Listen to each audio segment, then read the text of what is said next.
Hey everybody, Starch here. Before we get started with this episode, I just wanted to say that despite how we might have felt about certain narrative parts of this film, it is extremely important and a beautiful work of art and cinema.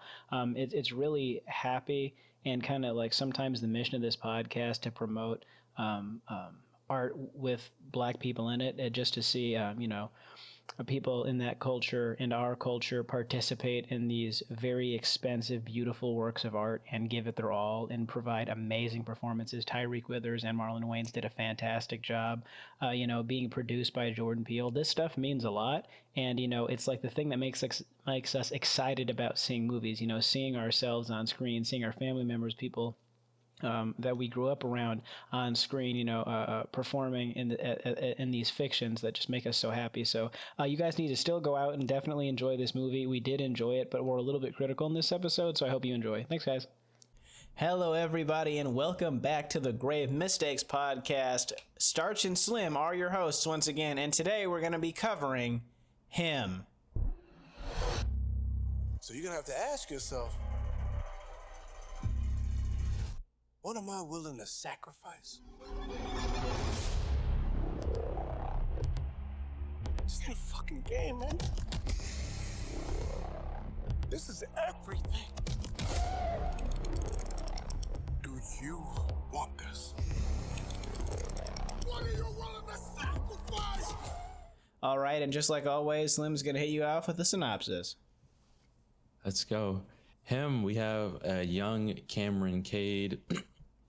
He's very good at football. He's going to be in the NFL Combine, but he is sadly stricken with a how would you call it? Just a head injury, and he is sidelined. He doesn't know what to do. He doesn't know if he still wants to go into the Combine and compete and get like the highest draft spot possible, but all is saved when his favorite player and the best player right now, Isaiah White, invites him over to his compound to train.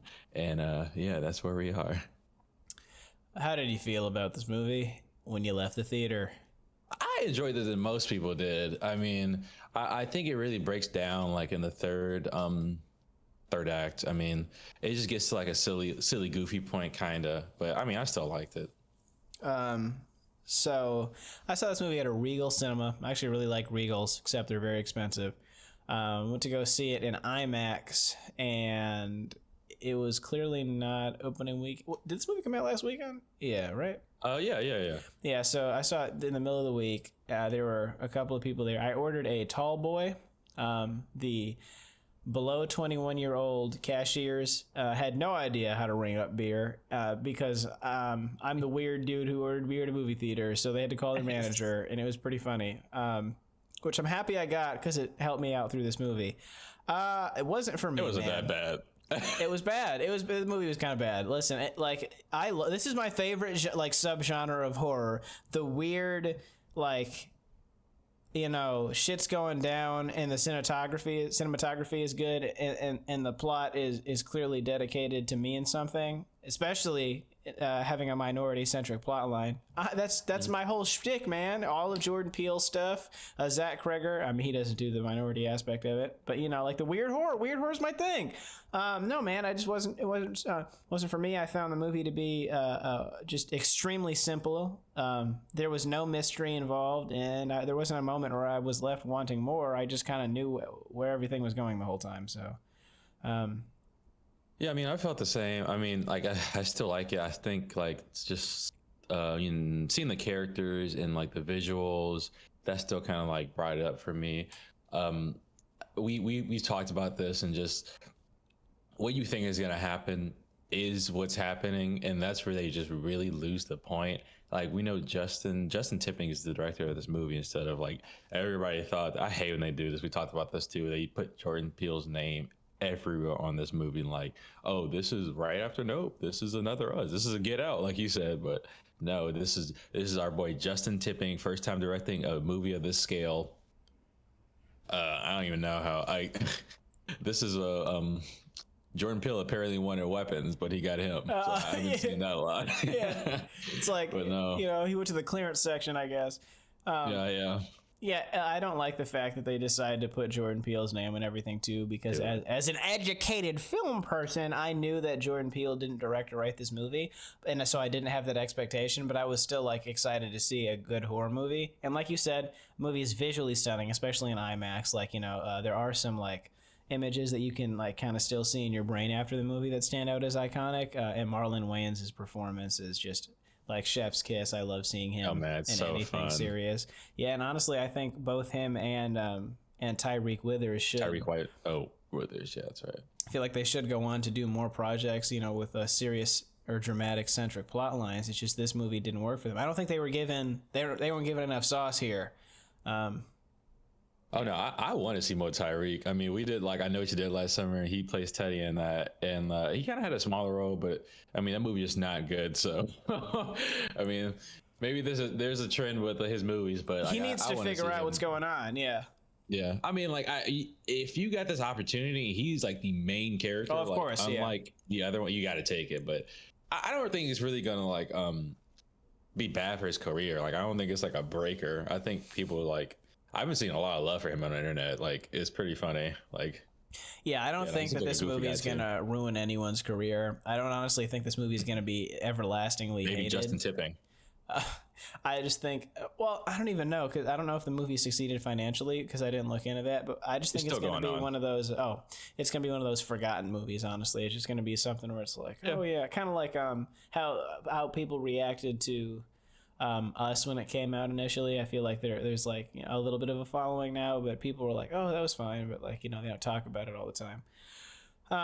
Yeah, I guess we can dive into some plot detail stuff. So.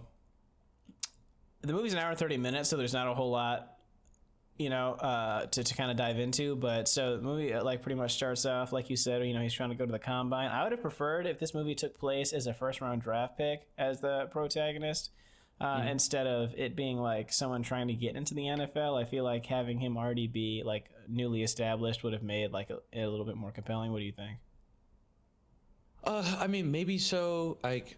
Obviously, like the San Antonio, the Saviors, they didn't care because like it seems like that like he was their target this entire time. And when I say like this entire time, we kind of like figure like almost since his like since he was a kid, basically. it's really strange how they go about it. But he's gonna be a high draft pick. I'm not sure. Like they can't really show much like of the others. Like he's at the combine, like even at the combine, like it's becoming more commonplace where the really top people, like they don't even like participate in it. Like they'll still go answer questions, but they're not going to be throwing because like all they can do is just hurt themselves even more. Like if they make bad passes or just like not accurate, especially if they're already considered the top. So yeah, that's just commonplace. Yeah, I, as a barely football fan, find that a little aggravating, which is probably infuriating the whole fan base. But I don't know. That just seems like the one place where everybody's supposed to go to participate. But I also am a logical thinking brain where it's like if someone is performing and like at the college level significantly better than everybody else, then why does one day determine like the rest of their draft picking career? It's like what like the Heisman Trophy is. It's like the best like college football player like the year. It's like the best thing you can get. Yeah, like, that guy shouldn't if you go. win that. Yeah, exactly. Yeah. It's like, why? I don't need to. I mean, I can just go there and answer questions, but I'm not going to perform. Like, you guys know. Right. Could you imagine you perform horribly at the combine, but you're like, the Heisman Trophy holder? Yeah, exactly. I mean, all I could do is just bring your stock down. Yes. So the other thing here is, I think for this movie, the main conflict I have with the plot is they establish that the culty wizardry stuff set up, like his dad, it's implied that his dad either sacrificed his life or sacrificed something for his son to be like the next, GOAT of football. But the weird thing is he like raised his son to be obsessed with Marlon Wayans' character, Isaiah White. And he already wants to do that. He wants to be the QB for the Saviors, So the problem is they hit him on the head so that way and like fuck up his combine. So it forces him to have to like do whatever they say with Isaiah White so he gets his shot. But my thing is he was going to do that anyway. He already was obsessed with you. So you don't have to injure him and force him to like eat out of the palm of your hand, he would have just complied and been your star QB. Like, why do they have to? You know what I mean? Like, this guy wasn't going to get drafted to the Cowboys. Well, I think, yeah, no, that wasn't gonna happen. I mean, it's also kind of weird because, like, where are they gonna pick him? Like, what if another team picks him? Like, you know, there's a draft order. Yeah. And like, supposedly the saviors are good. The better you are, the lower you are. You know, that's how it goes. So wouldn't it have been better if the plot of this movie is they do some like shady, because the whole thing is like the upper level of like the football league in this movie is owned by super rich culty white dudes. Like, that's like, you know, as depicted in the final scene. So like, wouldn't it have been more interesting if he gets we're already in sequel territory because I don't even want to talk about the movie that happened. But like, wouldn't it have been more interesting if this guy is a draft pick for another team and they do some weird manipulation shit to get him, and then you know, the movie kind of like continues on that angle where it's like, oh, like, you know, he's not performing, like he just naturally isn't as good as he needs to be, and so he like seeks out that kind of mentorship instead of them like literally bonking him on the head CTE style and then having him perform. There's a lot of risk involved there too. Like, if you smash this guy on the noggin, like, is he gonna be the? I guess when you put the demon blood beast in him, yeah, I was gonna say, yeah. It just seemed like before, like, he's just throwing. He's like on the field, like in his hometown, I'm presuming, and he's like, you know, throwing the footballs, the field goal, and he's pretty accurate. Like, he hit both. He's of them good, back to yeah. back. So you think like he is like he's ready to go. Like, he wants to perform. He wants to go to the combine. He wants to perform at the combine. But like the injury, I think that's the only reason he goes with them. Like, yes. I kind of can be like I don't need the training like from you. Like, I'll be okay. Like, but no, like, that's like the for sure. Like, let's just fuck him up real quick. Yeah, like I would really believe this. Now, if he didn't give a fuck about Isaiah White, like, even if he hated him, like, let's say his favorite player was like I don't know, like fucking AJ Green or something, like, you know, like, I would feel that. But the problem is he's obsessed with Isaiah White ever since he's a kid. So if he was like, hey, kid, you want to come fucking train with me, he would have been like, absolutely, Isaiah, I will do anything you ask. Like, you know. See, the easy player comp is Tom Brady. It's like any like upcoming quarterback who's going to be drafted, if he gets asked by Tom Brady to come train with him, who is going to say yeah, like, that's what I mean. Like, you don't have to fucking split his skull with a wrench. Yeah, you know? No. All right, so yeah, we can get into the actual meat and potatoes of the movie. So yeah, the character is established to have like a close family network that's also his management and like support system. He seems extremely stressed when it comes to providing for them and making sure that he can succeed, and they're overbearing with him. So yeah, after he gets smacked on the noggin and he fails the combine, he goes to Isaiah White's compound, which is his whole fucking house is like a mega cult castle modeled after a football stadium because, you know, we're on the nose. We're introduced to his occult-like fan base, which is exactly what it sounds like, an occult-like fan base. They're, you know, body painting and creepy, and they move weird, and they're way too obsessed with Isaiah. Yeah, and then... Very real. Yeah, do you want to talk a little bit about his, like, his trial run, like, you know, day 1, 2, 3, 4, etc.? Man, I'm trying to remember, like, what was the first day? Because he gets there. So it's called Fun. So yeah, this movie also does like the title cards for the days. So day 1 is Fun, where they're like hanging out. They go for like a little jog in the desert. He fucking collapses out of dehydration. He fucking dies. Yeah. You know, they take a little ice bath together, and they, you know, it is what it sounds like. It has fun. And then day 2 is when they have the other up and coming either draft picks the free agents. You're right, the free agents coming. They're in the league, yeah, and they're just trying to get picked by like a team, I guess, the Saviors, let's say, and like, there's during the throwing drill, he's just, it's kind of like trying to keep your composure while like, no, you got to make the throw. This guy's gonna get just messed up. I mean, it works because he's like, hey, let's go. Why are we some sorry ass receivers? My receiver ain't sorry. He kind of like start getting into that. Oh, he's trying to get him to think like how like Isaiah is thinking, basically. Yeah, like, right? This is life or death. Yeah, this is life or death, man. Like Well, when we find out Isaiah's like his priorities, it kind of makes sense because like You want to do that now? You want to do the bit now? You want to talk about Isaiah's priorities? We find out in like, order. Yeah, this also like even gives away the the demon like Satanist like cult thing. Like after he says this, there's like no doubt about it in my mind. We get Isaiah's level of priorities. We got football first on top of everything. We got family, and then we got God. Why is God even on the list? Football, if it's going to be at the bottom. Family, God.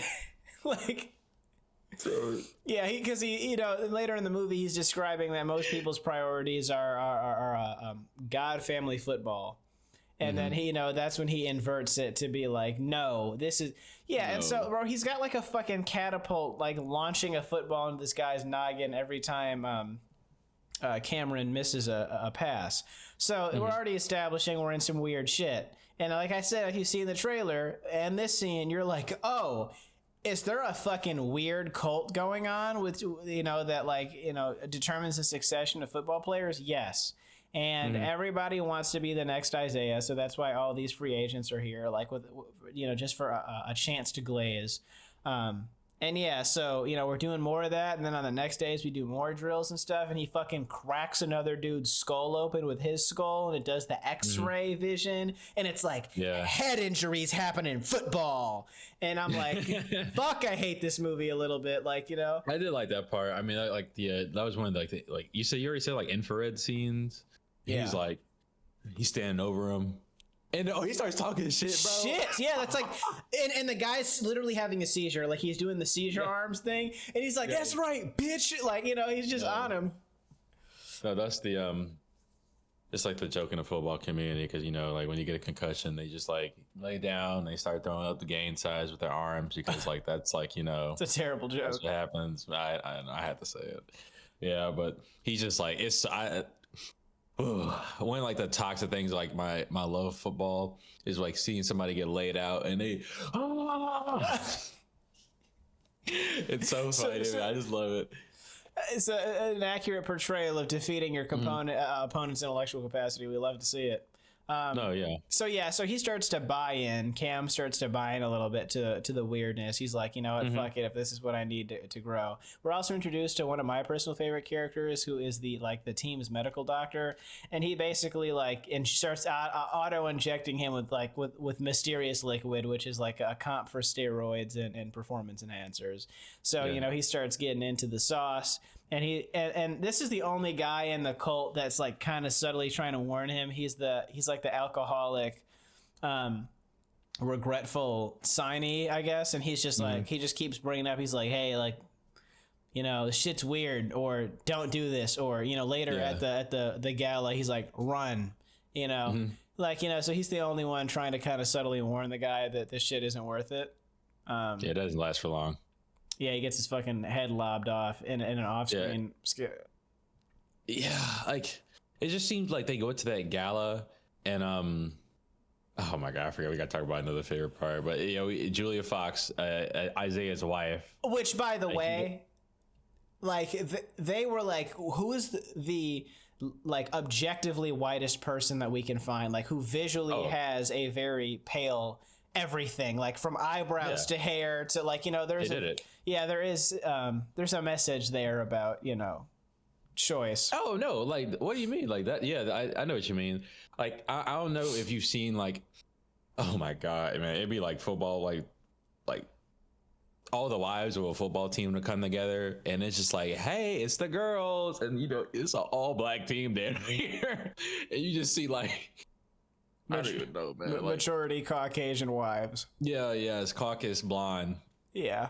And that's I mean, they got that right at least. I just feel like this movie didn't focus on a lot of that stuff that you'd expect it to focus on. Like what? Like I don't know. I just feel like there is like for a primarily all black cast with moments that have like that kind of touch into the racial atmosphere. You'd think that they would do more to kind of touch on the those complications with, you know, like black football players, like, you know, how essentially for some people there's a comparison to like a slave auction block when it comes to like the NFL draft, or how sometimes, like, you know, like the priority for football or sports kind of triumphs over education. You know, just some of those criticisms, like, you know, the white wife thing, you know, like the all white ownership thing, which is touched on, but it's like more subtly implied. For a movie that's very direct, simple, and in your face, I'm surprised that they didn't do like more like a, this is what's going on, like pay attention to these other things. Like, you know, it kind of gets sidelined, but I guess it's supposed to be football centric. But all right, so let's dive into your next funny scene. Oh, it was the oh my god, his wife is like home, and like she's like, hey Isaiah, you want to hang out with me and my girls? And like they just go to this room, and it's very sensual, it looks cool, and like he's just like, you know, touchy feely. It's like the side of football where it's like, you know, the girls, orgy like that. Yeah, like that's like a side, you know, money, girls, and I went to go pee during this scene. Oh, did you? Yeah, so like I saw like 3 girls walk in bikinis, and I was like, this is a good time to take a piss. I don't think anything essential is about to happen right now. Yeah. I mean, you're right technically, but when he woke, were you there when he woke up? Yeah. Yeah. No, that was one of my favorite. He said, "Did you fuck her?" He's like, "Oh man, did you fuck her?" It's like, "Man, oh man, you should." Yeah, man. And he's like, "Man." I thought you did. Like he's holding a gun, man. His Glock. Oh, I missed this. I think. I missed this scene. What, you missed this? I guess I think I did. I don't remember that. Like the next scene, yeah. I remember them talking after. He's sitting in the bed. I remember, and he makes him get up, like, you know, like they throw the sheets off or whatever. But I don't remember that part. That's interesting though. Oh no, that's a different part. That's a different day where he. But that was the second orgy. Sorry, yeah. No, yeah, right. Right. Yeah, he wakes up and he has a gun. He's like, did you fuck her? Like his wife. And he just keeps on saying no, man. But he does like the crazy thing where you just itch your forehead with your claw. I'll be honest to that. If I saw that, I would have left the theater. I would have went to see one battle after another or something. No, that would have fucking raged me if I would have seen that. It's too acting school for me, I guess. No, man. No, he was just like in some like, yeah. I thought it was funny. I don't even know what the next day is, man. Like we just go and talk about some scenes. Yeah, we'll cut through. So like, you know, the movie has a lot of implications of Isaiah, even though he's setting up his replacement to be extremely jealous and angry about the fact that he's being replaced. There is like a bit of that, like a Richard Pryor, Eddie Murphy kind of comparison situation, where it's just like the former, you know, GOAT is kind of like he's kind of toxic to the new guy, you know, not super into the fact that he's being shut out. So yeah, like, you know, the days continue. They do more culty weird shit. He's doing steroids, ice baths. Like they take like a fucking sniper rifle outside and start shooting decoys, and they end up shooting a real person, which no one notices somehow. The football cult infiltrates the steam room and tries to assassinate Cam because they're so obsessed with Isaiah. They don't want him to be replaced, and that's when they're in the weird paint and they're crawling around and doing that shit. Isaiah uses his Black Panther strength to choke slam throw his fan into the wall, and after kissing her, because he's like, I love you so much. And then, you know, they end up like killing those guys for overstepping, I guess, as fans. They they went too far. Movie continues. Well, that's who he shoots at the gun range, right? Like, I think it's implied that it's her. Yeah. Yeah. They put her in a fucking mascot thing and sniper. Yeah. There's the hyper masculine comparison with them just shooting shit for no reason outside with the sniper rifle. Eventually, like, you know, he hangs out more with Julia Fox's character, who is very clearly like. It also implies that he gets her as his wife, like after he replaces Isaiah. She takes him. So? I think so. Yeah, because she's the contract signer.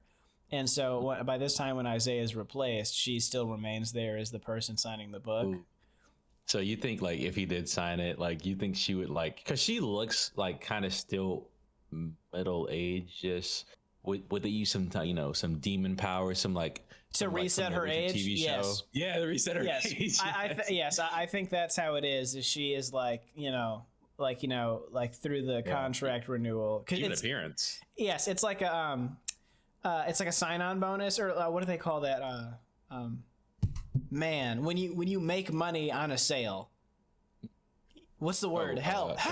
Commission. Yeah, so that's her commission for getting people to. Oh yeah, to sign it. Yeah, the youthfulness. So yeah, I mean, she takes him to the party, and that part feels a little auctiony. That was where they kind of dived into like the dress him up and parade him around to all like the higher up, the ownership and all that. That's when the medical guy is like, "Run, kid," and he just does the shoulder shrug, like "haha" to Julia Fox. Yeah, he's too far. So then we get like a weird like fucking compilation, flashing lights. I don't know what's going on. I've clearly been drugged. There's a head on the table. It's the medical dude. He's got his fucking head lobbed off in a sack. There's like a sacrifice. He was probably drinking blood and shit. And then he like wakes up and they're like blood doping him. They're injecting Isaiah's blood. And we kind of just skip to the part where he goes to see him. Because he's always, every time they ask Isaiah what he's doing, he's like, I'm going to go watch some tape. Yeah. So they go, which is interesting actually, because I wonder if that's like an old school versus new school comparison to where like, that's something that like older players would do, but like new guys aren't really interested in like rewatching the games all the time. I don't know if that was like. Oh no, that's something they do. Like that's like commonplace. Yeah. Okay. Because it was weird. Yeah. It was like anytime they want to do something fun, he was gonna go watch some tape versus. So that was interesting. Yeah. So they go in the room. He's like, he does the exposition dump where he's like, yeah, I got the blood of the demon, which is the blood of the devil is the implication, and like the player before me had it, and so on and so forth, and your dad's been grooming you for this, which is the part that gets fucking confusing. And you know what? Now we got to fight to the death. We got to bare hands fight to the death. It's either only be one. And he makes a joke early in the movie about stealing his youth. He's like, "I'll make you a deal. Like, you'll either get better or I'll steal your youth." So I get it's implied that if Isaiah kills Cam, that he gets his age reset too. Cam comes out on top instead of using the trophy to kill Isaiah. He grabs a football helmet and beats his fucking shit in. Smash cut to broad daylight. People in beast costumes, white cheerleaders, white ownership, like Julia Fox at the contract. He's about to sell his soul, and then he has a flashback to his fucking family, and his girl and his like brother and his family, and he's like, I can't do this, and he doesn't sign it, and then he grabs like a machete or a sword, and he just starts like murder. It's like a sword. Yeah, it's like a cool, fun like murder spree where he gets to kill all the rich white evil people. And then chop heads off and stuff, and then he leaves, and that's the end of the movie. Yeah, it gets it gets a little silly, goofy, but I mean, sometimes movies are just like that. I love the silly, goofy murder, but at the end, like that's like the thing you're excited about. But this movie, I was just so like. Yeah, there's no it's kind of fun because he runs out like the tunnels, like the players do, and like.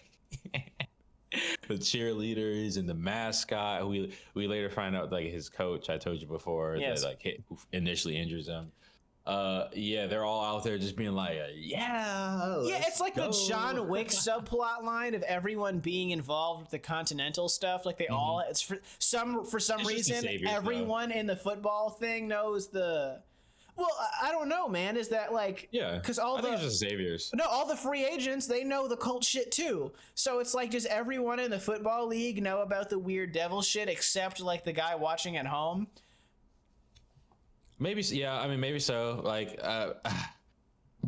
because I don't know, man. I feel like teams just be having their own mentality, and everybody on the down low, like... Yeah, if you want to play for the Saviors, you gotta be a little crazy or something like that. Oh yeah, it's like a fraternity. It's like dude, exactly. I heard they rip your. I was gonna say something. I heard they brand you there. Yeah, no, I get it.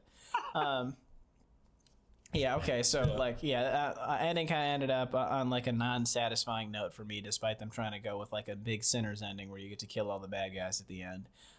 So I think I've railed through most of my criticisms. Do you have any?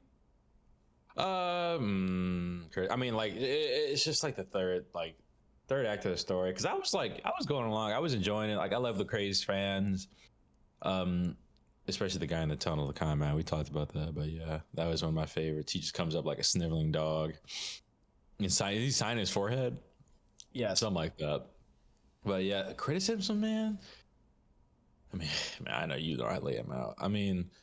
Just the third act. I mean, it's just like there's no surprises. Once he walks out into that field and he's about to sign a contract, it's like, oh yeah, like, was he not? Like, this is like, could they have done anything different in that moment to like make me think different about this movie? And like, Man, I was talking about this with you yesterday off mic, where we essentially, I think the problem with this movie is movies that do weird shit in horror give you the weird scene to provide a little bit of like a clue to the ending mystery of what's really going on behind the scenes. But in this movie, there is no mystery. Everything is laid out in front of you, very clear, very on the nose. Yes. So when the weird scenes happen, they're just weird. They don't really provide like a hint of the secret to what's going on, because it's so fucking blatantly obvious what's happening. You know, like in the trailer material didn't even set this movie up to not be this. It was very evident that Marlon Wayans' character is some weird obsessed like cult dude.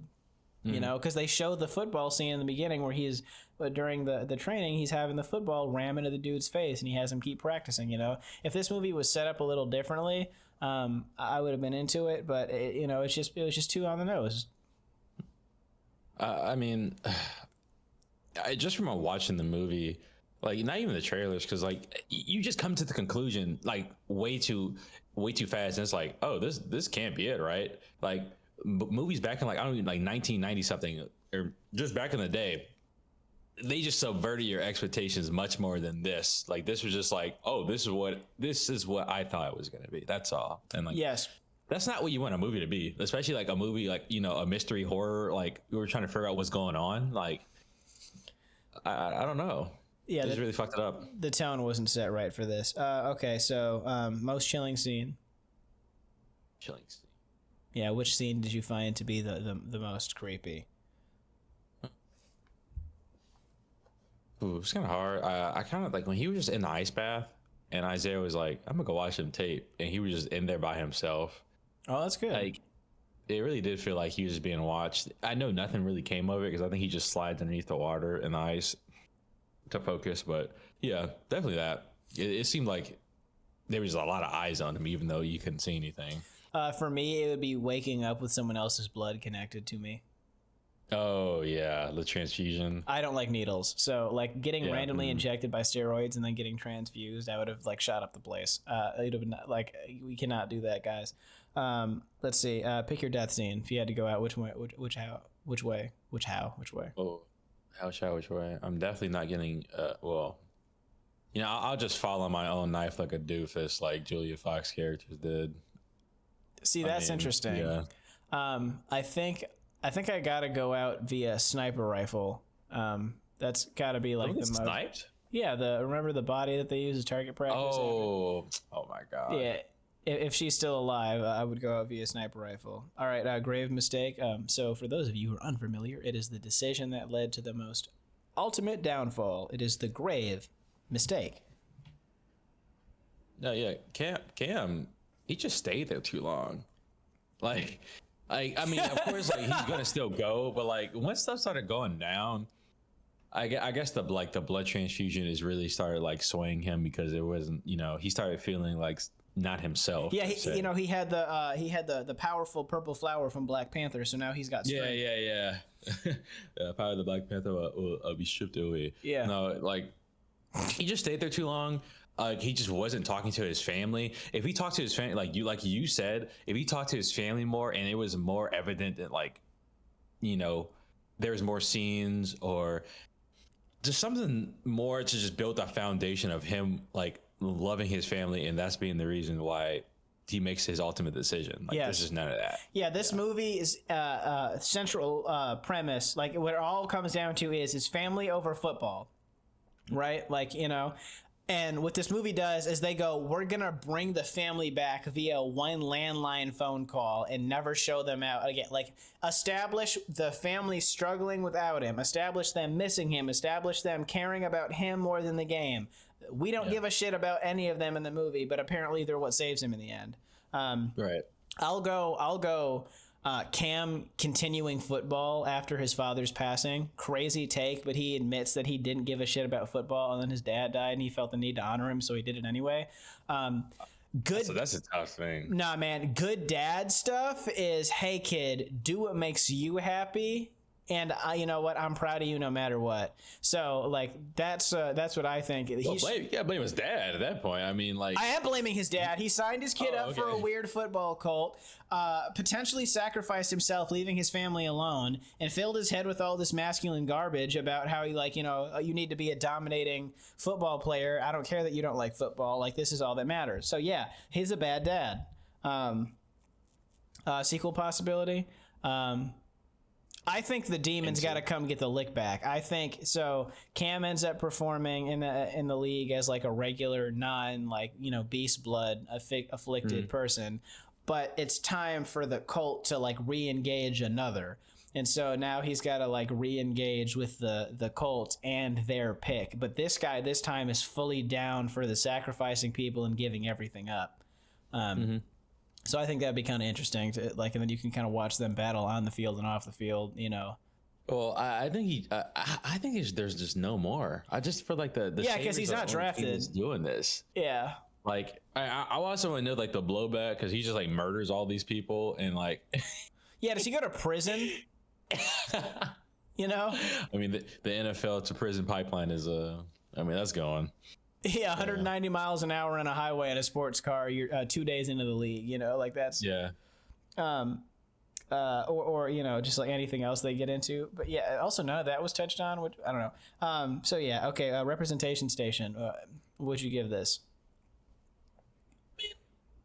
He's like he is the prototypical like draft pick, like how he looks. Like there were not that many black quarterbacks growing up, and like you know, it's half the NFL now, so I like that at least. And you know, everybody's pretty much like a minority. Like this is football, like that's like our thing apparently, right? That's what we're good at, right? I don't know if you heard of like the joke of we got to beat these South Floridians in football. They're like savages, but like us whites we're good at our fundamentals. We'll break them down to their core. I have heard that disgusting depiction of the racial war between football teams.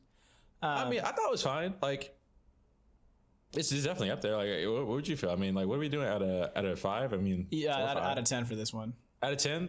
I mean, ooh. But like, dude, the woman characters, like. Oh, now you're thinking how I was thinking. I was like, I mean, name a woman in this movie besides the mom and the girlfriend in the first 5 minutes that wasn't depicted as a representation of like, you know, like a league girl, I guess, you know, or a cultist. I mean, this is football. I mean, like, I don't expect like what would you like? What else would you want from like a character? Any woman on the staff of the football team, like from a managerial role, a medical role, like you know, like performing, like just like there's a million other people that we meet that like help the team, you know. So I'm like, hey, like the guy who was helping him could have been like it could have been a lady because like that's like. That's who's like on the field helping the players anyway. But I think if they wanted to kill him off like that, I don't think they want to do that with like, or like a physical lady. Yeah, or like a physical therapist. I don't know. But like obviously that's reaching, but yeah, like it's probably about like a 7 or an 8. It wasn't like atrocious though. Like they play like the most stereotypical parts of like a football player, and like they're stereotypical football players. Like Isaiah is like this like grandiose, like he's taking apart like a cow or like something like an elk or something when you first meet him. Yeah, so.